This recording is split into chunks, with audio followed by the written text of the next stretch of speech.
Vale, vamos a desgranar esto. Hoy tenemos sobre la mesa un mosaico de documentos, bastante peculiar. Sí que lo es. Tenemos certificados oficiales de varios países, un currículum muy detallado, recortes de prensa antiguos y hasta transcripciones de vídeos. Y lo curioso es que no cuentan la historia de un evento, sino de una persona. Exacto. Es la trayectoria del ingeniero Dumar Ramírez. Y nuestra misión aquí es precisamente esa. A través de estos fragmentos, que a primera vista pueden parecer inconexos, vamos a intentar reconstruir una narrativa que a mí me parece fascinante. Totalmente. No es solo la biografía de un ingeniero. Es, en cierto modo, un reflejo del desarrollo tecnológico y académico de Venezuela en la segunda mitad del siglo XX. Es una exploración de cómo una sola carrera puede a la vez reflejar y, literalmente, impulsar la modernización de infraestructuras clave para un país. La pregunta es, ¿qué historia nos cuenta esta colección de logros y reconocimientos? Pues esa es la clave, que no partimos de un relato ya escrito, tenemos las piezas de un puzzle. Y al unirlas, emerge una imagen completa que va desde la aviación civil y las telecomunicaciones de los 70 hasta la educación universitaria y la explosión de Internet. Pues vamos a ello. Empecemos por la base, por los cimientos, la formación. Y aquí ya hay algo que, llama muchísimo la atención. ¿El qué exactamente? Su carácter totalmente internacional. Tenemos un diploma de Bachelor of Science in Engineering Technology de la California Polytechnic State University, en Estados Unidos, del 71. Pero ojo, que la cosa no se queda ahí, no se queda en América. Inmediatamente después, cruza el Atlántico. Eso es. Hay un Diplôme d'Ingénieur, un título de ingeniero en electrónica, del Instituto Nacional Politécnico de Toulouse, en Francia, entre 1972 y 1975. Y no es una formación cualquiera. No, para nada. Hay una especialización muy concreta en sistemas de radar y radionavegación en la École Nationale de l'Aviation Civile, la ENAC. Que es una de las instituciones más prestigiosas del mundo en ese campo, ¿eh? Desde luego. Y esa especialización es la clave de todo lo que vendrá después. No es una formación genérica. Pensemos en el contexto, mediados de los 70. Claro. Especializarse en radar y sistemas de navegación aérea era prepararse para resolver una necesidad crítica fundamental para cualquier país en desarrollo. Estos estudios son, literalmente, el prólogo de su futuro profesional. O sea que no estaba estudiando por estudiar. Parece más bien una formación teledirigida, como si lo estuvieran preparando para una misión muy específica al volver a su país. Totalmente. Y como consecuencia lógica de todo esto, el currículum indica que es trilingüe: español, inglés y francés. Y esto no es un dato anecdótico, es la herramienta que le permitiría moverse entre tecnologías y países durante toda su carrera. Estaba construyendo su propia caja de herramientas. Exacto. Y aquí es donde la cosa se pone realmente interesante, porque esa caja de herramientas se pone a trabajar de inmediato y de una forma muy contundente en el sector público venezolano. Sí, hay un documento del Ministerio de Transporte y Comunicaciones de agosto de 1980 que detalla una serie de comisiones que son, cuanto menos, impresionantes. Impresionantes es la palabra. Fue nombrado asesor en la Dirección General del Aeropuerto Internacional de Maiquetía. El principal de Venezuela. Claro. Pero es que hay otro documento de 1976 sobre su contratación que contiene una frase que te deja helado. A ver. Destaca que era, y cito textualmente, uno de los 2 únicos ingenieros venezolanos que se han especializado en radioayudas para la navegación aérea. Espera. ¿Cómo? ¿Cómo lo oyes? ¿Uno de los 2 únicos de todo el país? Eso es. Vaya tela. Eso es una responsabilidad absolutamente brutal. Todo el peso de la modernización de la seguridad aérea de un país sobre los hombros de 2 personas. Imagínate la presión. Y por eso su rol no era pasivo, claro. Fue comisionado para la adquisición de equipos de navegación cruciales. Hablamos de sistemas con siglas como BOR, DME e ILS. A ver, para que nos hagamos una idea, ¿qué son exactamente estas cosas? Porque suenan a jerga muy técnica. Claro, vamos a traducirlo. Piensa en el BOR como una red de faros de radio que le dicen a los aviones dónde están en el mapa. ¿Vale? El DME es el sistema que les dice con precisión a qué distancia están de ese faro. Entiendo. Y el ILS, el sistema de aterrizaje por instrumentos, es la tecnología que guía a los aviones para aterrizar de forma segura con visibilidad casi nula. O sea que no estaba comprando aparatos sin más. No, estaba montando el sistema nervioso de los aeropuertos modernos de Venezuela. Estaba en el centro de todo. Y me llama la atención otro detalle de los documentos. 1 de marzo del 76. Ajá. Muestra que su contratación en el aeropuerto tuvo que ser aprobada por el mismísimo presidente de la República. ¿Era eso normal para un ingeniero? No, en absoluto era normal. Eso nos dice que no lo veían como un técnico más, sino como un activo estratégico para la seguridad y la soberanía del país. Claro, tenía implicaciones de defensa nacional, totalmente.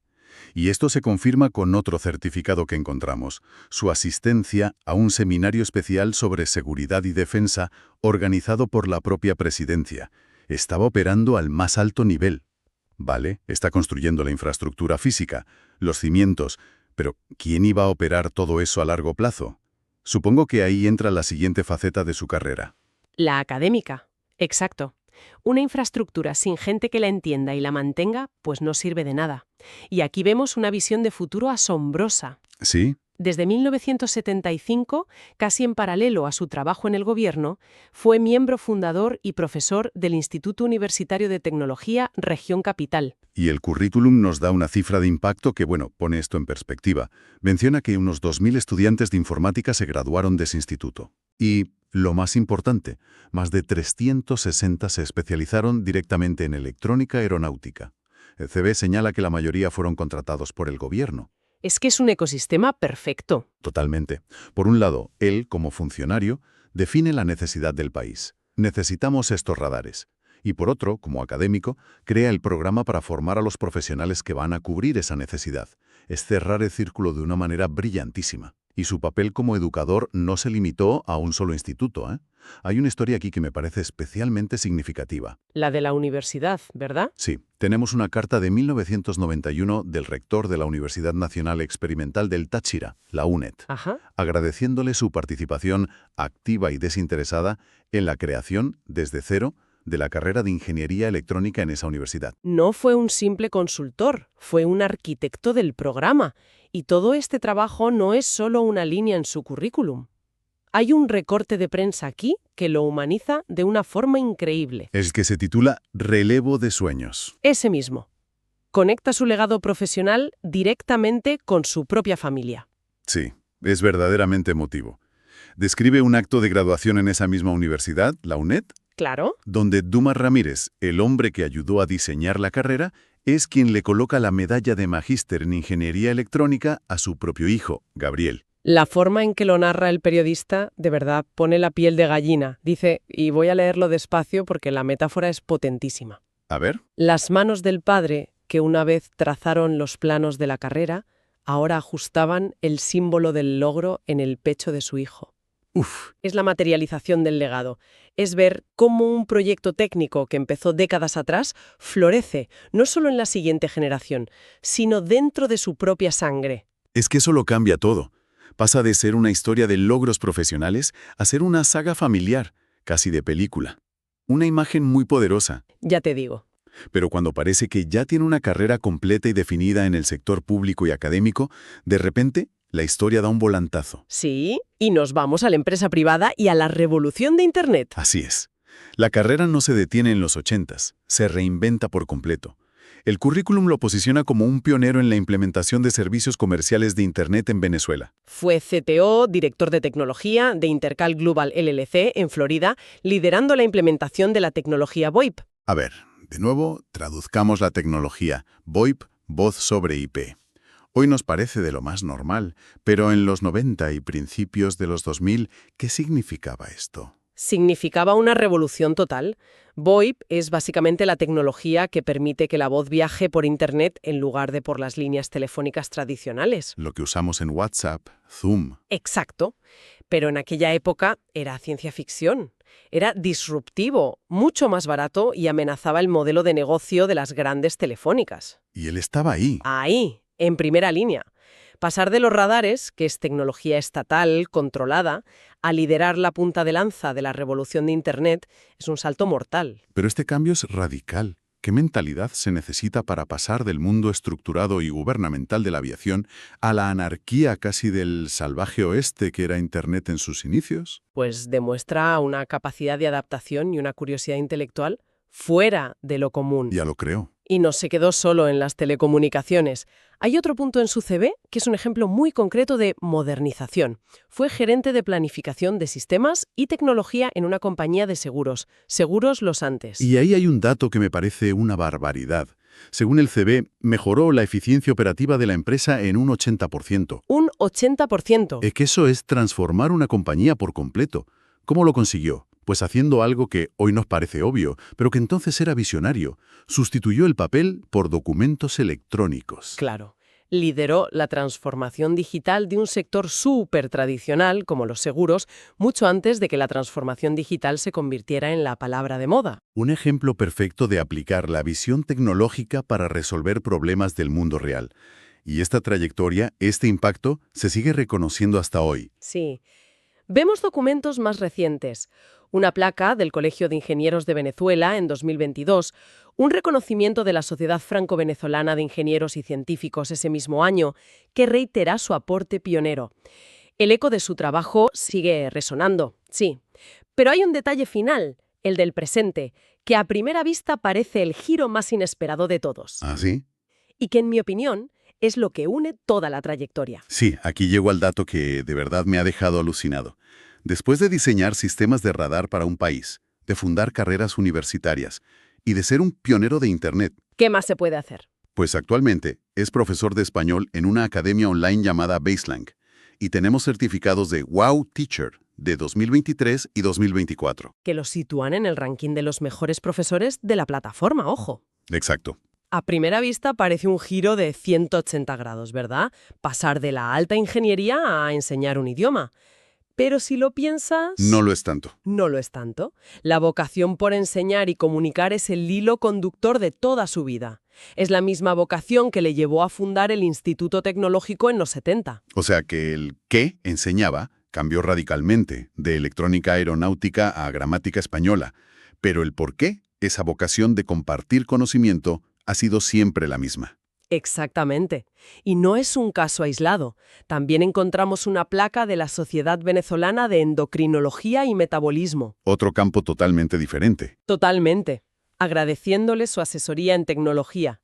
Su impulso por ayudar, aplicando su conocimiento, se extendió a campos muy diversos, siempre con la tecnología como herramienta y el conocimiento como vehículo. Entonces, si damos un paso atrás, ¿qué significa todo esto?